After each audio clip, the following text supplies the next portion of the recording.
دوستو عمران صاحب کی نظم سننے کے بعد آپ اپنی رائے میں کیا کرنا چاہتے ہیں وہ نیچے کمنٹ باکس میں ضرور بتائیں۔ یہ دوستو منتخب حدیث کتاب سے مسلمانوں کے حقوق سنتے ہیں۔ حضرت عطا بن یسار رحمۃ اللہ علیہ سے روایت ہے کہ ایک شخص نے رسول اللہ صلی اللہ علیہ وسلم سے پوچھا، یا رسول اللہ، کیا میں اپنی ماں سے اس کی جائے رہائش میں داخل ہونے کی اجازت طلب کروں؟ آپ صلی اللہ علیہ وسلم نے ارشاد فرمایا، ہاں۔ اس شخص نے عرض کیا، میں ماں کے ساتھ ہی گھر میں رہتا ہوں۔ آپ صلی اللہ علیہ وسلم نے ارشاد فرمایا، اجازت لے کر ہی جاؤ۔ اس شخص نے عرض کیا، میں ہی ان کا خادم ہوں، اس لیے بار بار جانا ہوتا ہے۔ آپ صلی اللہ علیہ وسلم نے ارشاد فرمایا، اجازت لے کر ہی جاؤ۔ کیا تمہیں اپنی ماں کو برہنہ حالت میں دیکھنا پسند ہے؟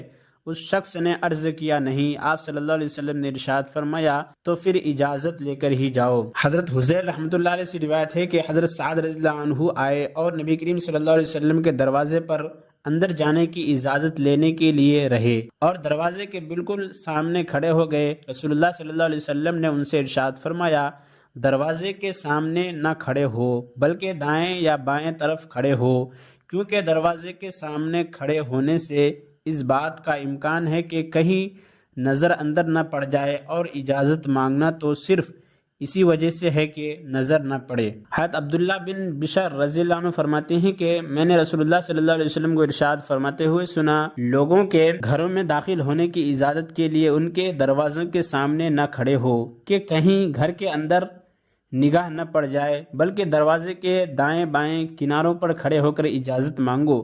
اگر تمہیں اجازت مل جائے تو داخل ہو جاؤ، ورنہ واپس لوٹ آؤ۔ حضرت سلمان فارسی رضی اللہ عنہ سے روایت ہے کہ نبی کریم صلی اللہ علیہ وسلم نے ارشاد فرمایا، مسلمان جب اپنے مسلمان بھائی سے ملتا ہے، اس کا ہاتھ پکڑتا ہے یعنی مصافحہ کرتا ہے، تو دونوں کے گناہ ایسے گر جاتے ہیں جیسے تیز ہوا چلنے کے دن سوکھے درخت سے پتے گرتے ہیں، اور ان دونوں کے گناہ معاف کر دیے جاتے ہیں، اگرچہ ان کے گناہ سمندر کے جھانک کے برابر ہوں۔ قبیلہ انزا کے ایک شخص سے روایت ہے کہ انہوں نے حضرت ابو ذر رضی اللہ عنہ سے پوچھا، کیا رسول اللہ صلی اللہ علیہ وسلم سے ملاقات کے وقت آپ لوگوں سے مصافحہ بھی کیا کرتے تھے؟ انہوں نے فرمایا، جب بھی رسول اللہ صلی اللہ علیہ وسلم سے ملا آپ نے ہمیشہ مجھ سے مصافحہ فرمایا۔ ایک دن آپ نے مجھے گھر سے بلایا، میں اس وقت اپنے گھر پر نہیں تھا۔ جب میں گھر آیا اور مجھے بتایا گیا کہ آپ صلی اللہ علیہ وسلم نے مجھے بلوایا تھا، تو میں آپ صلی اللہ علیہ وسلم کی خدمت میں حاضر ہوا۔ اس وقت آپ صلی اللہ علیہ وسلم اپنی چارپائی پر تشریف فرما تھے۔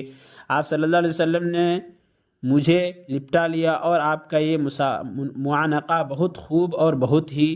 حضرت عمر فرماتے ہیں کہ میں نے رسول اللہ صلی اللہ علیہ وسلم کو ارشاد فرماتے ہوئے سنا، جو اللہ تعالیٰ کی رضا حاصل کرنے کے لیے تواضع کو اختیار کرتا ہے، اللہ تعالیٰ اس کو بلند فرماتے ہیں، جس کا نتیجہ یہ ہوتا ہے کہ وہ اپنے دل، اپنی نگاہ، اپنی خیال اور اپنی نگاہ میں تو جھوٹا ہوتا ہے، لیکن لوگوں کی نگاہ میں اونچا ہوتا ہے۔